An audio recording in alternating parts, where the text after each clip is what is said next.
ಐಶ್ವರ್ಯ ಸಂಪತ್ತಿದ್ದರು ದೈಹಿಕ ಸುಖವ ಕಾಣದ ಈ ರುದ್ರಗೌಡನಿಗಿಂದು ಸುಖದ ಸುಖದ ಸುಖದ ಸುಖಿ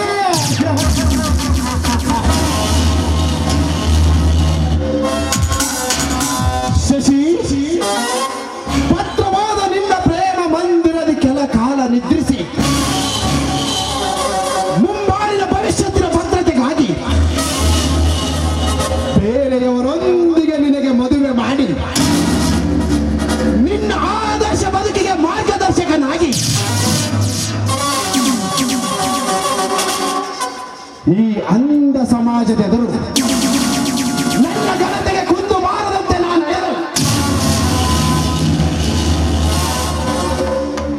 ತಂದೆ ತಾಯಿ ಸತ್ತರು ಈ ರುದ್ರಗೌಡನಂತ ಸೋದರ ಮಾವನಿರಬೇಕೆಂದು ಕೊಂಡಾಡಬೇಕು ಈ ಸಮಾಜ.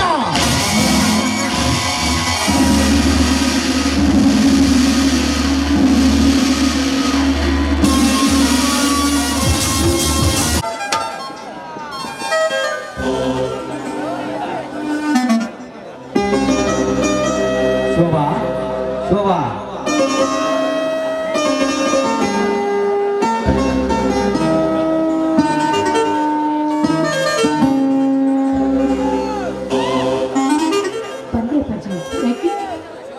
ಆನಂದ ಎಲ್ಲಿಗೂ ಇದ್ದಾನಮ್ಮ? ಹೊರಗಡೆ ಹೋಗಿದ್ದಾರೆ. ಯಾಕೆ? ರುದ್ರಗೌಡರ ಮನೆಗೆ ಕಳಿಸಬೇಕಾಗಿತ್ತಮ್ಮ. ನಮಗೀಗ 50,000 ರೂಪಾಯಿ ಕೊಡೋರು ಗೌಡರು ಬರೀ ಬಾಯಿ ಮಾತಿನಿಂದ ಒಪ್ಪಿಕೊಂಡ. ಯಾವ ಆಭರಣ ಅಡಗಡೆಯಿಂದ ಕೇಳಿದೆ ಹಣ ಕೊಡಲು ಸಿದ್ಧರಾಗಿದೆ. ಮಗು ಸಹಕಾರ ಸಹಾನುಭೂತಿ ಸಿಗೋದು ಪಟ್ಟಣದಲ್ಲಿ ಬಹು ಕಷ್ಟವಮ್ಮ. ನಡವಳಿಕೆ ಮುಖ್ಯವಮ್ಮ. ಆನಂದ ಬಂದರೆ ಮನೆಯಲ್ಲಿ ಆದಷ್ಟು ಬೇಗ ವಿಷಯ ತಿಳಿಸುತ್ತೀನಿ. ನನಗೆ ಏನೇ ಕೆಲಸ ಇದೆಯಮ್ಮ? ನಾನು ಹೋಗಿ ಆಗಿನಿಂದ ಮದುವೆ ವಿಷಯದ ಬಗ್ಗೆ ಮಾತಾಡುವುದೆಂದು ಹೇಳಿದ್ದಾರೆ. ಅದನ್ನು ತಿಳಿದುಕೊಂಡು ಬಂದಂತಾಗುತ್ತದೆ. ನಾನಿನ್ನು ಬರಲಿ. ಅಪ್ಪಾಜಿ ನಿಂತುಕೊಳ್ಳಿ. ಆದಷ್ಟು ಬೇಗ ನನ್ನ ಮದುವೆ ವಿಷಯ ಒಪ್ಪಿಕೊಳ್ಳಬಾರಿ. ಏಕೆಂದ್ರೆ ನನಗೆ ಮದುವೆ ಮಾಡ್ಕೋತ ಸ್ಥಿತಿಯಲ್ಲಿ ದಯವಿಟ್ಟು ನಾನಿಲ್ಲ. ನನ್ನ ಮಾತು ಕೇಳಪ್ಪಾಜಿ. ಮಗು ಅಣಿ ಹಕ್ಕಿ ಕೂಡಿ ಬಂದವರು ಅಡಗನ್ನು ತಡೆದಾರ ಮಗು. ಶೋಭಾ, ಗೌಡರು ಹುಡುಕಿದ ಸಂಬಂಧ ನನಗೆ ಸರಿ ಜನಿಸಿದರೆ ನಿನ್ನೊಟ್ಟಿಗೆ ಮದುವೆ ಮಾಡುವ ಸಂತೋಷ ತಾನೆ? ಸರಿ ಅಪ್ಪಾಜಿ. ಅಪ್ಪಾಜಿ ಹಾಗೆ ಬರುವಾಗ ನಾಳೆ ರಾಖಿ ಹಬ್ಬ ಇದೆ. ಅಂದಾಗೆ ವಿಜಯನ ಖಂಡಿತ ಮನೆ ಬಂದೇ ಬರ್ತಾನೆ. ನೀ ರಾಖಿ ತೆಗೆದುಕೊಂಡು ಬರಪ್ಪ ಬರುವತ್ತೆ. ಆಯ್ತಮ್ಮ. ಆನಂದ ಬಂದರೆ ಮನೇಲಿ ಇರಂತ ಹೇಳು. ನಾನು ಬರಲಮ್ಮ? ಆಯ್ತಪ್ಪಾಜಿ, ಹೋಗಿ ಬಾ. ಆನಂದ ನೋಡ್ತಾ ಇದ್ರೆ ಯಾಕೋ ನನ್ನ ಮನಸ್ಸಲ್ಲಿ ತಳಮಳ ಕೊಡ್ತಾ ಇದ್ದೆ. ಏನೇ ಆಗಲಿ ಆನಂದರನ್ನು ನನ್ನ ಮನಸ್ಸಲ್ಲಿ ಪ್ರೀತಿಸ್ತೀನಿ ಅಂತ ತಾವು ಹೇಳಲೇಬೇಕು. ಯಾಕಂದ್ರೆ ತಂಗಿ ಎಂಬ ಕಟ್ಟದಲ್ಲಿ ಶಿವಕೊಂಡ್ಬಿಟ್ಟಿದ್ರೆ ಜೀವನವಲ್ಲ. ಏನೇ ಆಗಲಿ ಈಗ ಬಂದ ಮೇಲೆ ಆ ವಿಷಯ ತಿಳಿಸಿದಾಯ್ತು.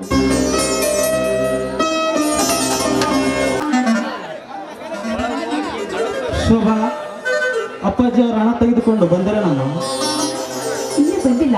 ಅಂದಾಗೆ ಬಂದ್ರೆ ಎಲ್ಲಿರು ಅಂತ ಹೇಳಿ ಹೋಗುತ್ತೇನೆ. ಅವರ ಬರೋವರೆಗೂ ಇಲ್ಲಿ ಸರಿಯಮ್ಮ. ತುಂಬಾ ಹಸಿವಾಗಿದೆ, ಊಟ ಬಿಡಿಸಿ ನಡಿಯಮ್ಮ. ಆಯ್ತು. ಊಟದ ಮುಂಚೆ ನಿಮ್ಮ ಬಹುದಿನದಿಂದ ಒಂದು ಆಯುಷ್ಯ ಕೇಳಬೇಕಂತ ನನಗೆ ತುಂಬಾ ಆಸೆ ಆಗ್ತಾ ಇದೆ. ಆ ವಿಷಯ ಹೇಳಲು? ಹೌದೇ? ನೀನು ತುಂಬಾ ಅದೃಷ್ಟವಂತಳು. ಭೂಲೋಕದಲ್ಲಿ ನಿಂತು ಜೀವಂತ ಸ್ವರ್ಗಲೋಕವನ್ನೇ ಕಾಣಬೇಕಾದರೆ ಸಾಮಾನ್ಯವೇ? ಈ ಸಂತೋಷದಲ್ಲಿ ನನ್ನನ್ನು ಉಪವಾಸ ಹಾಕಬೇಡಮ್ಮ. ಬೇಗ ಬಂದು ಊಟ ಬಿಡಿಸಿ. ದೊಡ್ಡ ಮಗ, ಊಟ ಆಮೇಲೆ ಬಡಿಸುತ್ತೀನಿ. ಆದ್ರೆ ನಾನು ಕೇಳೋ ಒಂದೇ ಒಂದು ಮಾತಿಗೆ ನೀ ಉತ್ತರ ಕೊಟ್ಟರೆ ಮಾತ್ರ ಹೇಳಲಿ. ಆ ವಿಷಯ ಕೇಳುವ ಮಾತ್ರ. ವಿಷಯದಲ್ಲಿ ಅಡಗಿದ ಸಮಸ್ಯೆ ಎಷ್ಟೇ ರಾಶ್ಯವಾಗಿದ್ದರು ಅದಕ್ಕೊಂದು ಸೂಕ್ತ ಪರಿಹಾರ ಹುಡುಕಲು ವೀರಕಾರಣ ವೇಳೆಗಳೆಯಬಾರದಮ್ಮ. ಅದೇನೊಂದು ಹೇಳು. ಹೇಳ್ತೇನೆ, ಆದ್ರೆ ನಿಮ್ಮ ಭಾವನೆಯಲ್ಲಿ ಯಾವುದೇ ಹಸಿ ಇಟ್ಟುಕೋದೆ ನನ್ನ ಮಾತಿಗೆ ಒಪ್ಪಿಕೊಡ್ತೇನೆ. ಆ ವಿಷಯ ಸಂಪೂರ್ಣವಾಗಿ ನಿಮ್ಮ ಮುಂದೆ ಸಿದ್ಧಪಡಿಸುತ್ತೀನಿ. ಹುಚ್ಚಿ, ನನ್ನ ಮೇಲೆ ನಿನಗೆ ನಂಬಿಕೆಯಿಲ್ಲವೇ? ತಂಗಿ, ಇದುವರೆಗೂ ನೀನು ನನ್ನನ್ನೇನು ಕೇಳಿಲ್ಲ. ಇಂದು ನೀ ಕೇಳುವ ಬಯಕೆ ನಡೆಸಿಕೊಡಲು ಯೋಗ್ಯನಾದರೆ ಅದು ನನ್ನ ಭಾಗ್ಯ. ಅದೇನೊಂದು ನಿಸ್ಸಂಕೋಚವಾಗಿ ಹೇಳಮ್ಮ. ಹೇಳ್ತೇನೆ. ಹಾಗಾಗಿ ಈ ಸಂಕೋಚ ಎಂಬ ಕಟ್ಟಳೆಯಲ್ಲಿ ತಂಗಿ ಎಂಬ ಶಬ್ದ ಅದಕ್ಕೋಸ್ಕರ ಆ ತಂಗಿ ಎಂಬ ಶಬ್ದ ಬಿಟ್ಟು ಪ್ರೀತಿಯಿಂದ ನನಗೆ ಒಂದೇ ಒಂದು ಸರಿ ಶೋಭಾ ಅಂದ್ರೆ ಅಷ್ಟೇ ಸಾಕು ನನಗೆ. ಯಾಕಮ್ಮ, ಏನಾಯ್ತು ನಿನಗೆ? ನಾನು ನಿನಗೆ ಸೋದರನಾಗಿರಲು ಸಮರ್ಥನಿಲ್ಲವೇ? ಅಥವಾ ನನ್ನ ನಡವಳಿಕೆಯಲ್ಲಿ ಏನಾದರೂ ಹೆಚ್ಚು ಕಡಿಮೆ ಆಯ್ತೆ? ತಂಗಿ ಎಂಬ ಭಾವನೆಯಿಂದ ನಾನೇನಾದರೂ ತಪ್ಪು ಮಾಡಿದ್ದರೆ ದಯವಿಟ್ಟು ಕ್ಷಮಿಸಮ್ಮ, ಕ್ಷಮಿಸು. ನೋಡಿ, ಎಷ್ಟ ತಂಗಿ ಹೆಚ್ಚಿನಂತ ಮಾತನಾಡ್ತಾ ಇದ್ದೀರಿ. ನೀವು ಯಾವ ತಪ್ಪು ಮಾಡಿ ಅಂತ ಮನಪೂರ್ವಕ ಹೇಳ್ತಾ ಇದ್ದೀರಿ. ಹಾಗಾಗಿ ನಾನು ನಿಮ್ಮ ಮನಸ್ಸಾರಿ ನೀವು ಹಚ್ಚಿಕೊಂಡುವಾಗ ಆ ವಿಷಯ ಬಿಚ್ಚಿ ಹೇಗೆ ಹೇಳಬೇಕಂತ ನನಗೆ ಗೊತ್ತಾಗ್ತಾ ಇಲ್ಲ. ಹಾಗೆ ಮದುವೆ ಕೊಡ್ತಾ ಆಗ್ಬೇಕಿದೆ. ನೋಡಮ್ಮ, ಪ್ರೀತಿ ಪ್ರೇಮದ ಬೆಲೆ ಒಂದೇ, ಬಳಸುವ ರೀತಿಗಳು ಬೇರೆ ಬೇರೆ ಆಗುತ್ತವೆ. ಶಾಶ್ವತ ಬೆಲೆ ಬರಬೇಕಾದರೆ ಬದಲಾವಣೆ ಮಾಡಬಾರದಮ್ಮ. ಬದಲಾಯಿಸುವುದರಿಂದ ಒಲವಿನ ಬೆಲೆ ಕುಗ್ಗುತ್ತದೆ. ಶೋಭಾ, ಸಂಕೋಚದ ಸುಳಿಯಲ್ಲಿ ಸಿಕ್ಕ ನಿನಗೆ ಸೂಕ್ತ ಸಲಹೆ ನೀಡುವೆ ಎಂದು ಭರವಸೆ ನೀಡಿವೆ. ಅದೇನಂದು ಹೇಳಮ್ಮ. ನೋಡಿ, ಆ ಸಂಕೋಚ ಕಟ್ಟಗೆ ಬಿಟ್ಟು ಹಾಕಿ ನನ್ನ ಪ್ರೀತಿಗೆ ನೀವು ಒಪ್ಪಿಕೊಂಡು ನೀವು ಮನಸ್ಸನ್ನ ಸತ್ಯ ಅಂತ ಮನಕೂರ್ಗಳು ಒಪ್ಪಿಕೊಂಡು ಅಷ್ಟೇ ಸಾಕು ಅಂತ ನನ್ನ ಮನೆ ಬಿಚ್ಚಿ ನಿಮ್ಮ ಮುಂದೆ ಮಾತಾಡ್ತಾ ಇದ್ದೆ ಮಾವ, ಅಷ್ಟೇ. ನೋಡಮ್ಮ ಶೋಭಾ, ನಿನ್ನ ಆ ಬಯಕೆಯನ್ನು ತಿಳಿಸಿದ ಹಾಗೆ ಬಚ್ಚಿಟ್ಟುಕೊಂಡರೆ ಬಾಳಿನಲ್ಲಿ ನೀನು ಸುಖದಿಂದ ಬಹು ದೂರ ಇರಬೇಕಾಗುತ್ತದೆ. ಅದಕ್ಕಾಗಿ ಮನದಲ್ಲಿಟ್ಟುಕೊಂಡು ಕೊರಗಬೇಡ. ನಾನಾಗಿದ್ದನ್ನು ಖಂಡಿತ ನಡೆಸಿಕೊಡುವೆ ಎಂದು ಪ್ರಮಾಣ ಮಾಡಿದೆ. ಇದು ನೋಡಿ ಪಾಪ, ವಚನ ಕೊಟ್ಟಿದ್ದೀರಾ ಅಷ್ಟೇ ಇಲ್ಲ. ನಾ ಮತ್ತೊಬ್ಬರ ಮನೆ ಹೋಗಿ ಮದುವೆ ಮಾಡಿಕೊಂಡು ಸುಖ ಸಂತೋಷವಾಗಿರೋದು ನನಗಿಷ್ಟವಿಲ್ಲ. ಹೇಗಿದ್ರು ನನ್ನ ಮದುವೆ ಮಾಡಿಕೊಂಡು ಮತ್ತೊಬ್ಬರೇ ದಾಟ್ಲೇಬೇಕಾಗಿವೆ. ಅದಕ್ಕೋಸ್ಕರ ನಾ ಬಡ್ಸಾಗಿ ನಿಮ್ಮನ್ನು ಇಷ್ಟಪಟ್ಟಿರುವಾಗ ನಿಮ್ಮನ್ನು ಮದುವೆ ಆಗೋ ತಪ್ಪಂದ್ರೆ ಮಾವ.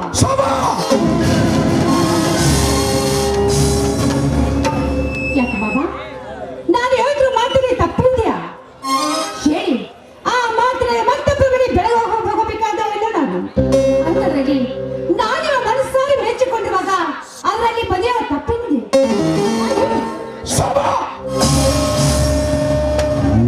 ಶೋಭಾ, ಸತ್ಯ ಧರ್ಮದಿಂದ ಸಾಗಿದ ನನ್ನ ಸ್ವಾರ್ಥಕ ಜೀವನ ನಿನ್ನ ಸ್ವಾರ್ಥ ಬದುಕಿಗಾಗಿ ಬಲಿ ತೆಗೆದುಕೊಳ್ಳುವೆ ಎಂದು ನಾನು ಅಂತೀನಿ. ನನ್ನ ಮಾತಿನ ಅರ್ಥದಿಂದ ನಿನ್ನ ಬೇಡಿಕೆ ಈಡೇರಿಸುವ ಶಕ್ತಿ ನನ್ನಲ್ಲಿಲ್ಲ ಎಂದು ನೀನು ತಿಳಿದುಕೊಂಡೆ.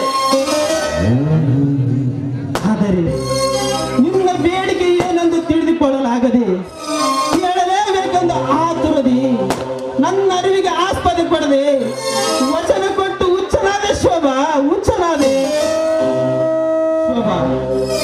ನಿನ್ನ ಅರಿವಿನವರೆಗಲ್ಲಿಗೆ ನನ್ನ ಧರ್ಮವನ್ನು ತಿಕ್ಕಿ ಒಂದು ತೀರ್ಮಾನಕ್ಕೆ ಬರಮ್ಮ. ಹೇಳಿ, ಅದ್ಯಾವ ತೀರ್ಮಾನ ಅಂತ? ನಿಮ್ಮ ಮಾತಂತೆ ಖಂಡಿತ ನಾನು ಒಪ್ಪಿಕೊಂಡಿದ್ದೇನೆ. ಅಷ್ಟೇ ಇಲ್ಲ, ಮದುವೆ ಮಾಡಿಕೊಂಡು ಮನಸ್ಸಾರಿರದೆ ಹೋದ್ರೆ ಪ್ರಯೋಜನವೇ ಇದೆ. ನಿಮ್ಮನ್ನ ಮನಸ್ಸಾರು ಇಷ್ಟಪಟ್ಟಿರುವಾಗ ನಿಮ್ಮ ಜೊತೆ ಮಾತಾಡಿ ನಿಮ್ಮ ಜೊತೆ ಬಗೆಹರಿಸಿಕೊಳ್ಳಲಿ ತಪ್ಪಂದಿಲ್ಲ. ಹೇಳಿ, ನಾನು ಮಾತಾಡಿದ್ರೆ ತಪ್ಪೇನಿದ್ಯಾ? ದುರಾಸೆಗೆ ಬಲಿಯಾದ ನಿನಗೆ ನಿರಾಶೆಯಿಂದ ನಿಜವಾದ ಬದುಕನ್ನು ಕಳುವ ಅವಕಾಶ ಮಾಡಿಕೊಡು. ನಿಜವಾಗಿಯೂ ನಿನಗೆ ನನ್ನ ಮೇಲೆ ಪ್ರೀತಿ ಇದ್ದರೆ ಈ ಸಮಾಜದಲ್ಲಿ ಮನುಷ್ಯನಾಗಿ ಬಾಳಲಿ ಎಂದು ಆಶಿಸುವೆ. ಆದರೆ ಮಗನ ಸ್ಥಾನ ನೀಡಿದ ಆ ನನ್ನ ಮಹಾತ್ಮನಿಗೆ ನಾನು ಸದಾ ಮಗನಾಗಿರಲು ಅವಕಾಶ ಮಾಡಿಕೊಡಮ್ಮ. ಈ ಒಡ ಹುಟ್ಟಿದ ಮಗನೆಂದು ಜೋಪಾನ ಮಾಡಿದ ಆ ನನ್ನ ದೇವರಿಗೆ ದ್ರೋಹವೆಸಗಲಾರೆ ತಂಗಿ, ದ್ರೋಹವೆಸಗಲಾರೆ.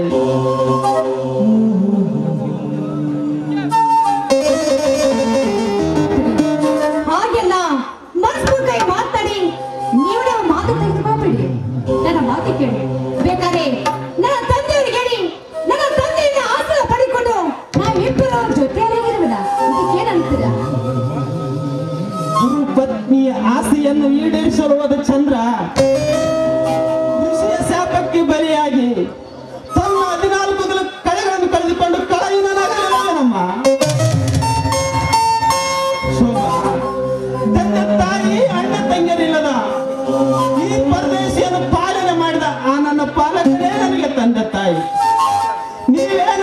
ಅಣ್ಣ ತಂಗಿಯರಾಗಿರುವಾಗ ನಿನ್ನ ದಾಂಪತ್ಯ ಜೀವನದಲ್ಲಿ ಸುಖ ಸಂಭ್ರಮವನ್ನು ನೋಡಬೇಕು ಎಂಬ ಹಂಬಲ ನನಗೆ.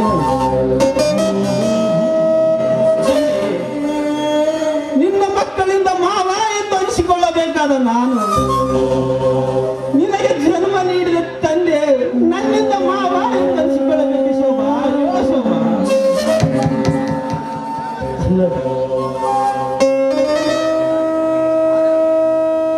ಆನಂದ, ಅಚ್ಚರ ಭ್ರಷ್ಟವಾಗಿ ಈ ರೀತಿ ಮನಸ್ಸು ಶುಚಿಯಾಗಿ ಮಾತಾಡಬೇಡಿ. ಅಂದ್ರೆ ನಾನು ಕೂಡ ನೀವೇ ಅಂತ ಮನಸ್ಪೂರ್ವಕವಾಗಿ ಒಪ್ಪಿಕೊಂಡು ಬಿಟ್ಟಿದ್ದೀರಿ. ಅಂತದ್ರಲ್ಲಿ ನಮ್ಮಿಬ್ಬರ ಮಾತಿನಿಂದ ನಮ್ಮಿಬ್ಬರ ದೂರ ಆಗೋದು ನಿಮಗೆ ಸರಿ ಕಾಣಿಸುತ್ತಾ ಇದೆಯಾ? ದಯವಿಟ್ಟು ನಿಮ್ಮ ಕಾಲಿಗೆ ಬಿಡುತ್ತೇನೆ. ನನಗೆ ಅದನ್ನು ಸತ್ಯ ಸ್ವೀಕರಿಸಿ.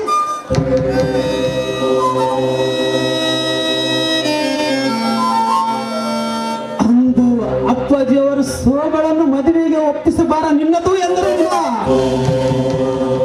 ನೀನೇ ವರ್ಷಗಂದೇ ಕೇಳಲಿಲ್ಲ. ಮಗಳನ್ನು ಕೊಟ್ಟು ಮದುವೆ ಮಾಡಲೆಂದು ನನ್ನನ್ನು ಬೆಳೆಸಲಿಲ್ಲಮ್ಮ.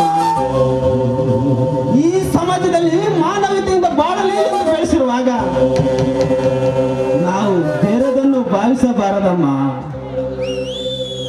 ನೋಡು ಶೋಭಾ, ಈ ಮೋಜಿನ ಆದಿಯಲ್ಲಿ ತುಂಬಿದ ಮನಸ್ತಾಪದ ಮುಳ್ಳು ನಮ್ಮ ಮನಕ್ಕೆ ನಾಟದಾಗಿ ನಡೆದುಕೊಳ್ಳಬೇಕಾದರೆ ನಿನ್ನ ಮನದಿಚ್ಛೆ ಬದಲಾಯಿಸಲೇಬೇಕು ಶೋಭಾ, ಬದಲಾಯಿಸಲೇಬೇಕು. ದೊಡ್ಡವರ ಸರಮನ್ನು ತರಬೇಕಾದ ನಿಮ್ಮ ಕೈಯಲ್ಲಿ ನಾಳೆ ರೀತಿಯಾಗಿ ಮಾತಾಡೋದಕ್ಕೆ ಅದು ನಿಮ್ಮ ಮನಸ್ಸು ಶುಚಿಯಾಗಿದೆ ಅಲ್ಲ. ನಿಮ್ಮ ಮನಸ್ಸು ಅರ್ಥ ಮಾಡಿಕೊಳ್ಳಿ. ನನ್ನ ಮಾತಾಡೋದಕ್ಕೆ ನಿನ್ನ ತಂಗಿನ ಕ್ಷಮಿಸೋಣ. ಪರಿಶುದ್ಧ ಆದರ್ಶ ಜೀವಿಯಾಗಿ ಬಾಳಲೇಬೇಕೆಂದು ಪ್ರಯತ್ನಿಸುವಾಗಲೇ ಪರೀಕ್ಷೆ ಪ್ರಾರಂಭವಾಯಿತು. ನಾನು ಇವಳ ಅಸಮಾಧಾನದ ಹಸಿವು ನೀಗಿಸುವುದಕ್ಕಾಗಿ ಸತಿಯನ್ನು ಸ್ವೀಕರಿಸಲೇ ಇಲ್ಲ. ನನ್ನ ಪ್ರಾಣ ಹೋದರೂ ನನ್ನ ಪ್ರಾಮಾಣಿಕತೆ ಕಳೆದುಕೊಳ್ಳಲಾರೆ.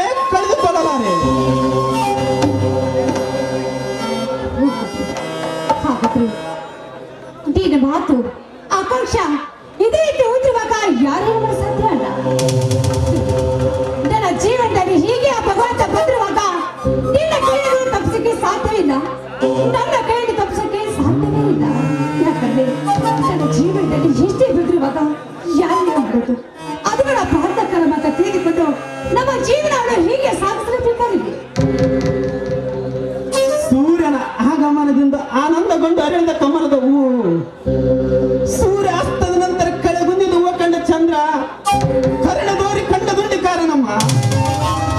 ನೋಡಮ್ಮ, ಕಲ್ಪನೆ ಅನುಭವದ ಜೊತೆಗೆ ಕಲ್ಪನೆಯ ಸುಖ, ಕಾಳ ಸರ್ಪವಾಗಿ ಕಚ್ಚುವುದ ಬಯಸದ ಬಂದ ಭೋಗ, ಅನುಭವಿಸುತ್ತಿಲ್ಲದ ಜೊತೆಗೆ ದಿವ್ಯ ಔಷಧಿ ಅಮ್ಮ, ದಿವ್ಯ ಔಷಧಿ.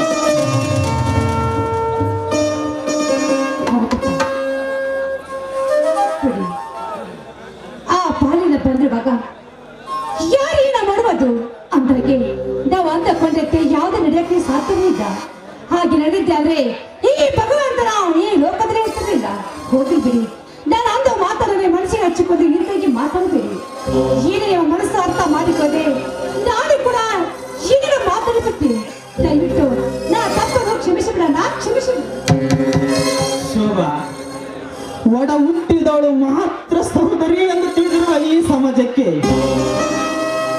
ನಾನು ನಿನ್ನನ್ನು ಸಹೋದರಿ ಎಂದು ಸ್ವೀಕರಿಸಿ ಆದರ್ಶ ಅಣ್ಣ ತಂಗಿಯರಾಗಿ ಬಾಳಿ ನೀತಿ ನಿದರ್ಶನಗಳನ್ನು ನೀಡಬೇಕೆಂಬುದೇ ನನ್ನ ಆಸೆ ಅಮ್ಮ.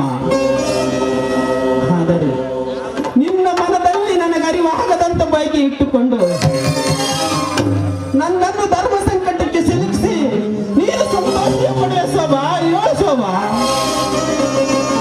ಅಲ್ಲದೆ ಅಣ್ಣ ಅಪ್ಪನವರ ಪ್ರೀತಿ ವಾತ್ಸಲ್ಯದಿಂದ ದೂರ ಆಗಬೇಕೆಂದ್ರುವೆ ಶೋಭಾ, ದೂರ ಆಗಬೇಕೆಂದ್ರುವೆ. ನೀ ದೈವಕ್ಕೆ ದೇವರಾದರೂ ಆ ಕೊನೆಗೆ ಇದ್ದಂತೆ ಆಗುತ್ತದೆ ನಮ್ಮ ಜೀವನದಲ್ಲಿ. ಈಗ ತಿಳಿಯದೆ ಈ ರೀತಿ ಮಾತಾಡಿಬಿಟ್ಟೆ ನಾನು. ಯಾಕಂದ್ರೆ ಈಗ ನಮ್ಮ ಮನಸ್ಸಲ್ಲಿ ಇಪ್ಪತ್ತವನ್ನ ಕಲ್ಪನೆ ಮಾಡಿಕೊಂಡೆ ಆ ವಿಷಯವನ್ನು ಮೊದಲಿನ ಮಾಡಿಕೊಳ್ಳಬಹುದಾಗಿತ್ತು. ಯಾಕಂದ್ರೆ ನಿಮ್ಮ ಕೈಯಲ್ಲಿ ಉಂಡು ತಿಂದು ಬೆಳೆದು ನನ್ನ ಮನದಲ್ಲಿ ಈ ರೀತಿಯಾಗಿ ಆವೇಶ ಬರ್ತಂತ ತಿಳ್ಕೊಂಡಿರಲಿಲ್ಲ. ಕಾಲದಲ್ಲಿ ರಸಕತೆ ರುಚಿಯಾಗಿ ಅಕ್ಷತೆ ಆಶ್ರಯದ ಮರೆತರೆ ಬದುಕಿನ ರಕ್ಷತೆ ಭದ್ರವಾಗದು ಸೋಮ. ಕಷ್ಟ ಬಂದಾಗ ಸಹಿಸುವ ಶಕ್ತಿ ಇರಬೇಕು ವಿನಃ ಸಹಿಸುವೆ ಎಂದು ಅದನ್ನು ಬರಮಾಡಿಕೊಳ್ಳುವ ಸಾಹಸವಿರಬಾರದಮ್ಮ.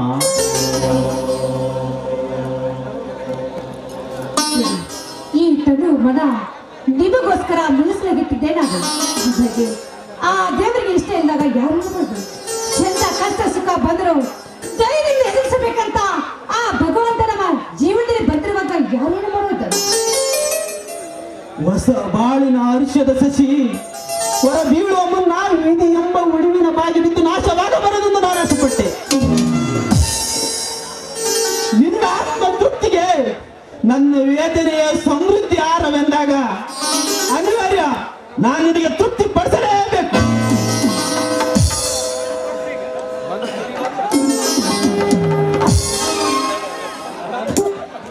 ಹಾಗಾದ್ರೆ ನೀವು ಮಾತಾಡ್ತಿರೋದ್ರಲ್ಲಿ ಅರ್ಥವಿದೆಯಲ್ಲ? ನನ್ನ ಮನಸ್ಸಿಗೆ ತಪ್ಪಾಯ್ತಲ್ಲ, ದಯವಿಟ್ಟು ನನ್ನ ಕ್ಷಮಿಸ. ನಾನು ನಿನ್ನನ್ನು ಮಡದಿ ಎಂದು ಸ್ವೀಕರಿಸಿ ಮುಳ್ಳಿನ ಮಾಲೆ ಹಾಕಲೆ ಅಥವಾ ಸಹೋದರಿ ಎಂದು ಮನ ಒಪ್ಪಿ ಮುತ್ತಿನ ಮಾಲೆ ಹಾಕಲೆ? ಹೇಳು ಶೋಭಾ, ನೀನೇ ಹೇಳು. ನೀನು ನಿರ್ಣಯ ನೀಡುವ ಮುನ್ನ ನಿನಗೊಂದು ಮಾತು ಹೇಳಿವೆ, ಕೇಳು. ಮುತ್ತಿನ ಮಾಲೆ ಹಾಕುವ ಭಾಗ್ಯ ನನಗೊಲಿಸಿಕೊಟ್ಟರೆ ನನ್ನ ಜೀವನದಲ್ಲಿ ನೆಮ್ಮದಿಯಿಂದ ಬದುಕಬಲ್ಲೆ ಶೋಭಾ. ನೆಮ್ಮದಿ ನಿನ್ನ ನಿರ್ಣಯದಲ್ಲಿದೆ ಶೋಭಾ. ವಿಚಾರ ಮಾಡಿ ಒಂದು ನಿರ್ಣಯಕ್ಕೆ ಬಾ ಶೋಭಾ, ನಾನು ಬರ್ತೇನೆ. ಸರಮಾಲೆಗೆ ತರಬೇಕಾದ ನೀವು ನಾನು ನಿಮ್ಮ ಕೈ ಅರಿಯರಿಗೆ ಮಾವಿನ ಕಟ್ಟಿ ಹೋಗಿದ್ದು ನನಗೆ ದೊಡ್ಡ ತಪ್ಪಾಯ್ತು. ಅಣ್ಣ ತಂಗಿಯರ ಹುಟ್ಟಿನ ಬೆಲೆ ಈ ಜೀವನಕ್ಕೆ ಏನಂತ ಗೊತ್ತಾಗಲಿಲ್ಲ. ನಿಮಗೆ ಮನಸ್ಸಾರೆ ಬಂದಂತೆ ಮಾತಾಡ್ಬಿಟ್ಟು ದಯವಿಟ್ಟು ಈ ಬಡ ತಾಯಿಯನ್ನು ಕ್ಷಮಿಸಿಬಿಡಲ್ಲ. ದಿನ ಕಾರ್ಯ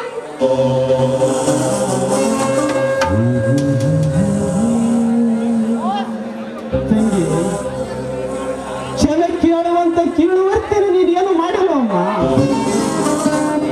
ನಿನ್ನ ಬೇಡಿಕೆಯಿಂದ ನನಗೆ ಯಾವ ನೋವಾಗಿಲ್ವಮ್ಮ. ನಿನ್ನ ನಿರಾಳವಾದ ಆತ್ಮದ ಆಳದಲ್ಲಿ ನನ್ನ ಆದರ್ಶತೆಯ ಬದುಕನ್ನು ಬೆರೆಸಿ ನೆಮ್ಮದಿಯ ದಿವ್ಯ ಜ್ಯೋತಿ ಬೆಳೆಸಿದ ತಂಗಿ ನೀನು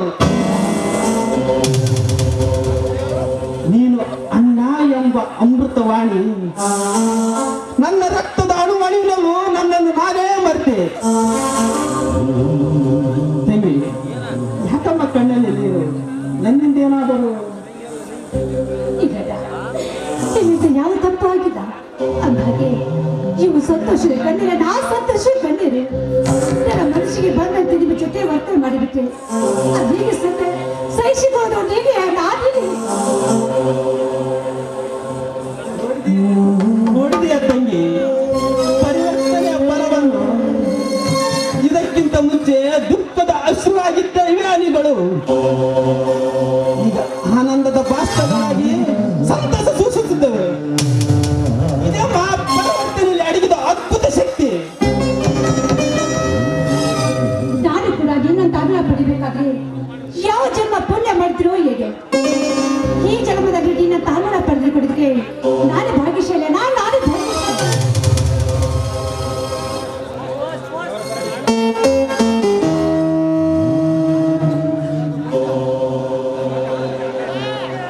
ಸರ್, ನಿಮ್ಮ ಒಂದು ಕವರ್ ಬಂದಿದೆ, ತೆಗೆದುಕೊಳ್ಳಿ ಸರ್.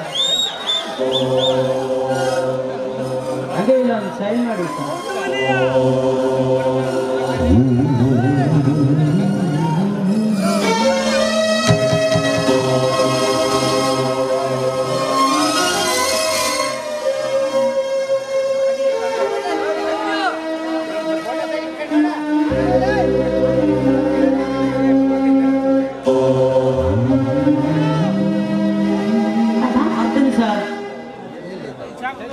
ಅಣ್ಣ, ಯಾರಿಂದ ಬಂದಿದೆ ನಾಯಿ ಬೇಕು? ಡಾಕ್ಟರ್ ವಿಜಯ್ ಕುಮಾರ್ ನಮ್ಮ ಹಿಂದೆ ಇದೇ ಗ್ರಾಮಕ್ಕೆ ಅಪಾರ್ಟ್ಮೆಂಟ್ ಆಗಿ ಬರಲಿದ್ದಾರಮ್ಮ. ಹಿಂದೆ ಬರುವುದಾಗಿ ತಿಳಿಸಿದ್ದಾರೆ. ನಾನು ಅವನನ್ನು ಸ್ಟೇಷನ್ಗೆ ಹೋಗಿ ಕರೆದುಕೊಂಡು ಬರ್ತೇನೆ. ಅಪ್ಪಾಜಿಯವರು ಬಂದ ತಕ್ಷಣ ವಿಷಯ ತಿಳಿಸಮ್ಮ, ನಾನು ಬರ್ತೇನೆ. ನಿಂತುಕೋ, ಆಮೇಲೆ ಹೋದ್ರಾಯ್ತು. ಹೊತ್ತಾಗಿರಿ ಆಗಿನ ಅಶಿ ಅಂತ ಹೇಳ್ತಾ ಇದ್ದೆ.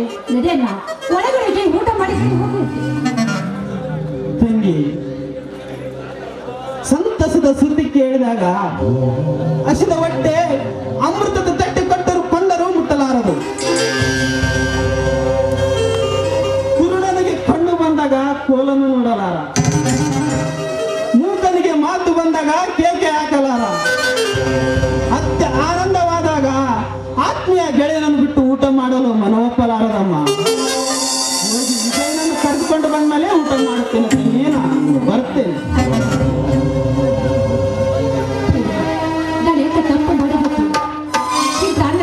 ಸಂಗ ಮಾತಾಡಿದ್ವಿ, ಊಟ ಮಾಡುತ್ತೆ ತಂಗಿ ಹಸಿ ಅಂತ ಕೇಳಿದೆ. ನನಗೆ ಒಳ್ಳೇದಾಗುವಂತೆ ಅನುಗ್ರಹ ಮಾಡ್ತೀನಿ. ಅನುಗ್ರಹ ಮನಸ್ಸಲ್ಲಿ ಇಪ್ಪತ್ತವನ ಕಲ್ಪನೆ ಮಾಡಿಕೊಂಡೆ ಆ ವಿಷಯವನ್ನು ಮದುವೆ ಮಾಡಿಕೊಳ್ಳಬಹುದಾಗಿತ್ತು. ಯಾಕಂದ್ರೆ ನಿಮ್ಮ ಕೈಯಲ್ಲಿ ಒಂದು ತಿಂದು ಬೆಳೆದು ನನ್ನ ಮನದಲ್ಲಿ ಈ ರೀತಿಯಾಗಿ ಆವೇಶ ಬರ್ತಂತ ತಿಳ್ಕೊಂಡಿರಲಿಲ್ಲ.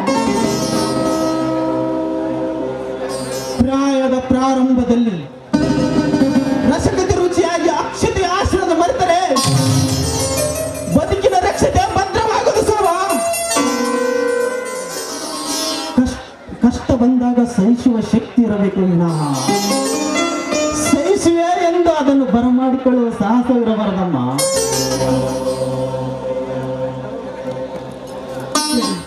ಈ ತನು ಮನ ನಿಮಗೋಸ್ಕರ ಮೀಸಲಾಗಿಟ್ಟಿದ್ದೆ ನಾನು. ಆ ದೇವರಿಗೆ ಇಷ್ಟ ಇದ್ದಾಗ ಯಾರು ನೋಡೋದು? ಎಂತ ಕಷ್ಟ ಸುಖ ಬಂದರು ಧೈರ್ಯದಿಂದ ಎದುರಿಸಬೇಕಂತ ಆ ಭಗವಂತ ನಮ್ಮ ಜೀವನದಲ್ಲಿ ಬಂದಿರುವಾಗ ಯಾರೇನು ಮಾಡೋದು? ಹೊಸ ಬಾಳಿನ ಹರ್ಷದ ಸಸಿ ಹೊರ ಬೀಳುವ ಮುನ್ನ ವಿಧಿ ಎಂಬ ಉಡುವಿನ ಬಾಗಿ ಬಿದ್ದು ನಾಶವಾಗಬಾರದೆಂದು ನಾನು ಆಸೆಪಟ್ಟೆ. ನಿನ್ನ ಆತ್ಮ ತೃಪ್ತಿಗೆ ನನ್ನ ವೇದನೆಯ ಸಮೃದ್ಧಿ ಆರವೆಂದಾಗ ಅನಿವಾರ್ಯ ನಾನು ನಿನಗೆ ತೃಪ್ತಿ ಪಡಿಸಲೇಬೇಕು.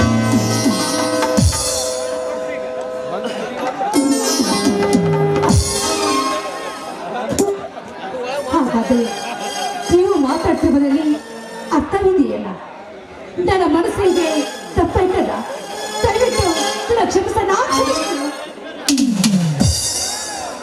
ನಾನು ನಿನ್ನನ್ನು ಮಡಿದಿ ಎಂದು ಸ್ವೀಕರಿಸಿ ಮುಳ್ಳಿನ ಮಾಲೆ ಹಾಕಲೆ ಅಥವಾ ಸಹೋದರಿ ಎಂದು ಒಪ್ಪಿ ಮುತ್ತಿನ ಮಾಲೆ ಹಾಕಲೆ? ಹೇಳು ಶೋಭಾ, ನೀನೇ ಹೇಳು. ನೀನು ನಿರ್ಣಯ ನೀಡುವ ಮುನ್ನ ನಿನಗೊಂದು ಮಾತು ಹೇಳಿವೆ, ಕೇಳು. ಮುತ್ತಿನ ಮಾಲೆ ಹಾಕುವ ಭಾಗ್ಯ ನನಗೆ ಒದಗಿಸಿಕೊಟ್ಟರೆ ನನ್ನ ಜೀವನದಲ್ಲಿ ನೆಮ್ಮದಿಯಿಂದ ಬದುಕಬಲ್ಲೆ ಶೋಭಾ. ನೆಮ್ಮದಿ ನಿನ್ನ ನಿರ್ಣಯದಲ್ಲಿದೆ ಶೋಭಾ. ವಿಚಾರ ಮಾಡಿ ಒಂದು ನಿರ್ಣಯಕ್ಕೆ ಬಾ ಶೋಭಾ, ನಾನು ಬರ್ತೇನೆ. ಸರಮಾನಾಗಿ ತರಬೇಕಾದ ನೀವು ನಾನು ನಿಮ್ಮ ಕೈಯಾರಿಗೆ ಮಾವಿನ ಕಟ್ಟಿ ಹೋಗಿದ್ದು ನನಗೆ ದೊಡ್ಡ ತಪ್ಪಾಯ್ತು. ಅಣ್ಣ ತಂಗಿಯ ಹುಟ್ಟಿನ ಬೆಳೆ ಈ ಜೀವನಕ್ಕೆ ಏನಂತ ಗೊತ್ತಾಗಲಿಲ್ಲ. ನಿಮಗೆ ಮನಸ್ಸಾರಿ ಬಂದಂತೆ ಮಾತಾಡ್ಬಿಟ್ಟು ದಯವಿಟ್ಟು ಈ ಬಡ ತಾಯಿಯನ್ನು ಕ್ಷಮಿಸಿದ ದಿನ ಕಾರ್ಯ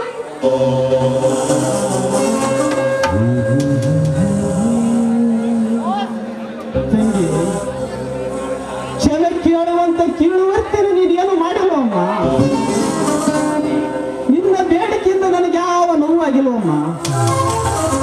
ನಿನ್ನ ನಿರಾಳವಾದ ಆತ್ಮದ ಆಳದಲ್ಲಿ ನನ್ನ ಆದರ್ಶತೆಯ ಬದುಕನ್ನು ಬೆರೆಸಿ ನೆಮ್ಮದಿಯ ದಿವ್ಯ ಜ್ಯೋತಿ ಬೆಳೆಸಿದ ತಂಗಿ ನೀನು ಅಣ್ಣ ಎಂಬ ಅಮೃತವಾಣಿ. ನನ್ನ ರಕ್ತದ ಅಣುವಣಿನಲ್ಲೂ ನನ್ನನ್ನು ನಾನೇ ಮರೆತೆ. ತಂಗಿ, ಯಾಕಮ್ಮ ಕಣ್ಣಲ್ಲಿ ನೀರು? ನನ್ನಿಂದ ಏನಾದರೂ ನಿಮ್ಮಿಂದ ಯಾವ ತಪ್ಪು ಆಗಿಲ್ಲ ಅಂದಾಗೆ ಇವು ಸಂತೋಷದ ಕಣ್ಣೀರ ನಾ ಸಂತೋಷದ ಕಣ್ಣೀರು. ನನ್ನ ಮನಸ್ಸಿಗೆ ಬಂದಂತೆ ನಿಮ್ಮ ಜೊತೆ ವರ್ತನೆ ಮಾಡಿಬಿಟ್ಟೆ. ಅದೇಗೆ ಸಹಿಸಿಕೊಂಡು ನೀವೇ ನಾನೇ ನೋಡಿದೆಯ ತಂಗಿ ಪರಿವರ್ತನೆಯ ಬಲವನ್ನು? ಇದಕ್ಕೆ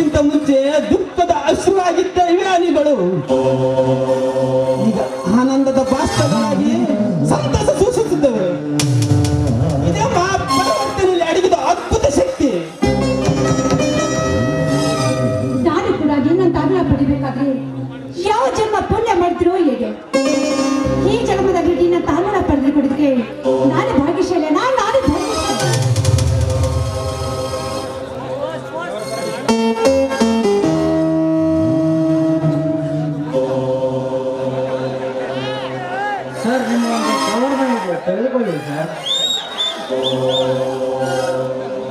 ಹಾಗೆ ನಾನು ಸೈನ್ ಮಾಡಿ ಸರ್.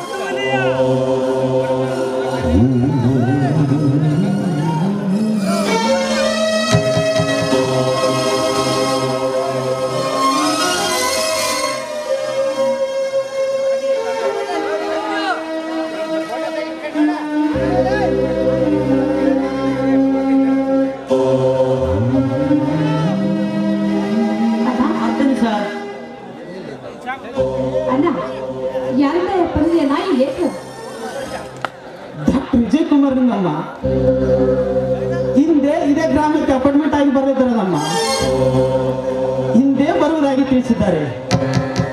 ನಾನು ಅವನನ್ನು ಸ್ಟೇಷನ್ಗೆ ಹೋಗಿ ಕರೆದುಕೊಂಡು ಬರ್ತೇನೆ.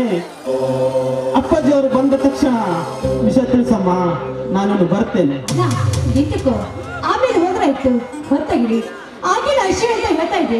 ನಡೆಯಣ್ಣ ಒಳಗಡೆಗೆ ಊಟ ಮಾಡಿ ಹೋಗುತ್ತೆ. ತಂಗಿ, ಸಂತಸದ ಸುದ್ದಿ ಕೇಳಿದಾಗ ಹಸಿದ ಹೊಟ್ಟೆ ಅಮೃತದ ತಟ್ಟೆ ಕೊಟ್ಟರು ಕೊಂಡರೂ ಮುಟ್ಟಲಾರದು. ಕುರುಡನಿಗೆ ಕಣ್ಣು ಬಂದಾಗ ಕೋಲನ್ನು ನೋಡಲಾರ, ಮೂಕನಿಗೆ ಮಾತು ಬಂದಾಗ ಕೇಕೆ ಹಾಕಲಾರ, ಅತ್ಯ ಆನಂದವಾದಾಗ ಆತ್ಮೀಯ ಗೆಳೆಯನನ್ನು ಬಿಟ್ಟು ಊಟ ಮಾಡಲು ಮನವೊಪ್ಪಲಾರದಮ್ಮ. ಹೋಗಿ ವಿಜಯನನ್ನು ಕರೆದುಕೊಂಡು ಬಂದ್ಮೇಲೆ ಊಟ ಮಾಡುತ್ತೇನೆ. ನಾನು ಬರ್ತೇನೆ. ನಾನು ಎಂತ ತಪ್ಪು ಮಾಡಬೇಕು? ಈ ಪ್ರಾಣಿಗಳಿಗೆ ಇಲ್ಲ ಸಂಗ ಮಾತಾಡಿದ್ದೀನಿ. ಊಟ ಮಾಡುತ್ತಿದ್ದಂಗೆ ಹಸಿರು ಅಂತ ಕೇಳಿದೆ. ನನಗೆ ಒಳ್ಳೇದಾಗುವಂತೆ ಅನುಗ್ರಹ ಮಾಡ್ತೀನಿ.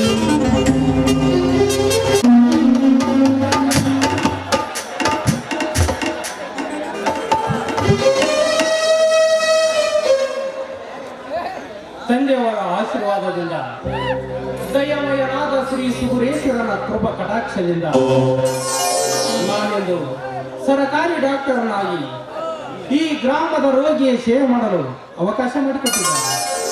ಹಳ್ಳಿಯನ್ನು ಬಿಟ್ಟು ಹೋಗಲು ಎಳ್ಳಷ್ಟು ಮನಸ್ಸಿಲ್ಲದ ನನ್ನ ತಂದೆಯ ಆಶೆ ಕೊನೆಗೂ ನಿರಾಸೆಯಾಗಲಿಲ್ಲ. ಮಾತಾ ಪಿತರ ಪ್ರೀತಿ ವಾತ್ಸಲ್ಯವನ್ನರಿಯದ ಆನಂದ ನಮ್ಮೆಲ್ಲರನ್ನು ಮಧುರ ಬಾಂಧವ್ಯದಲ್ಲಿ ಬಂಧಿಸಿದ್ದಾರೆ. ನಮ್ಮಿಬ್ಬರ ಸ್ನೇಹ ಸಂಬಂಧವೆಂಬುದು ಇಂದು ರಕ್ತ ಸಂಬಂಧದತ್ತ ನಡೆದಿದೆ. ಅವನಿಗೆ ನಮ್ಮನ್ನು ವಿನಃ ಮತ್ತಾರ ಪ್ರಿಯದಾಸರಿಲ್ಲ. ಅವನ ಜೀವನದುದ್ದಕ್ಕೂ ಸುಖವಾಗಿರಲು ಸಹಾಯ ಮಾಡುವುದೇ ನಮ್ಮ ಕರ್ತವ್ಯ.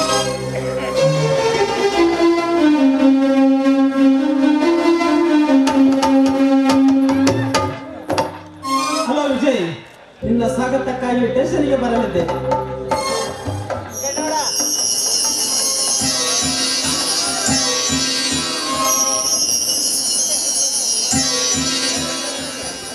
ಆದರೆ ಮಧ್ಯದಲ್ಲಿ ನಿನ್ನ ಆಗಮನ ಕಂಡು ತುಂಬಾ ಸಂತೋಷವಾಯ್ತಪ್ಪ. ನನಗೆ ಗೊತ್ತು ಆನಂದ್, ನೀನು ನನ್ನ ಸ್ವಾಗತಕ್ಕಾಗಿ ಬಂದೇ ಬರುವೆಂದು. ಮತ್ತೇನು, ಮನೆಯಲ್ಲಿ ಎಲ್ಲರೂ ಚೆನ್ನಾಗಿದ್ದಾರೆ ತಾನೆ? ಚೆನ್ನಾಗಿದ್ದಾರೆ. ಆದರೆ ನಿನ್ನಿಂದ ಬಂದ ಪತ್ರ ನನ್ನ ಕೈ ಸೇರಿದಾಗ ಗುರುಗಳು ಮನೇಲಿ ಇರಲಿಲ್ಲ. ಹಾಗಾದರೆ ಅಪ್ಪಾಜಿ ಅವರಿಗೆ ವಿಷಯ ತಿಳಿಸದೇ ಬಂದೆಯಾ? ಶೋಭಾ ಈಗಾಗಲೇ ತಿಳಿಸಿರಬೇಕು. ನೋಡು ವಿಜಯ್, ಸಮಾಜದ ಪ್ರತಿಷ್ಠ ವ್ಯಕ್ತಿಗಳಲ್ಲಿ ನೀನು ಒಬ್ಬ. ಯಾವ ಸ್ವಾರ್ಥ ಸುಖಕ್ಕಾಗಲಿ ಅಧಿಕಾರ ದಾಹದಿಂದಾಗಲಿ ನಿನ್ನ ನಿಜವಾದ ಜೀವನವನ್ನು ಮರೆತು ನೀನು ನಡೆದುಕೊಳ್ಳಬೇಡಪ್ಪ. ಆನಂದ್, ನಿನಗೆ ನನ್ನ ಬಗ್ಗೆ ಅನುಮಾನವೇ? ಇಲ್ಲ ವಿಜಯ್, ಅಹಂಕಾರ ಎಂಬ ಭೂತವು ಅಧಿಕಾರವನ್ನು ಹಾಳು ಮಾಡುವ ವಿಷಜಂತು ಎಂದು ಎಚ್ಚರಿಸಿದ್ದೇನೆ ಹೊರತು ಬೇರೆ ಯಾವ ದೃಷ್ಟಿಯಿಂದ ಅಲ್ಲಪ್ಪ. ಆನಂದ್, ಉತ್ತಮ ವೈದ್ಯನಾಗಿ ಉನ್ನತ ಕೀರ್ತಿಗೆ ಪಾತ್ರನಾಗಿ ನಿಸ್ವಾರ್ಥದಿಂದ ಸೇವೆ ಮಾಡುತ್ತೇನೆ. ಇದಕ್ಕೆ ನಮ್ಮಿಬ್ಬರ ಪವಿತ್ರ ಸ್ನೇಹವೇ ಸಾಕ್ಷಿ. ಆನಂದ್, ನಾನು ಅಷ್ಟೇ ವಿಜಯ್, ನಿನ್ನಂತ ಸ್ನೇಹಿತರು ಪಡೆದದ್ದು ಪುಣ್ಯವಂತ ವಿಜಯ್, ನಾನೇ ಪುಣ್ಯವಂತ. ನಾನು ಅಷ್ಟೇ ಆನಂದ್. ಈ ಜಗದ ಜೀವಿಗಳಲ್ಲಿ ಯಾರನ್ನಾದರೂ ಬಿಟ್ಟು ಬದುಕಬಲ್ಲೆ.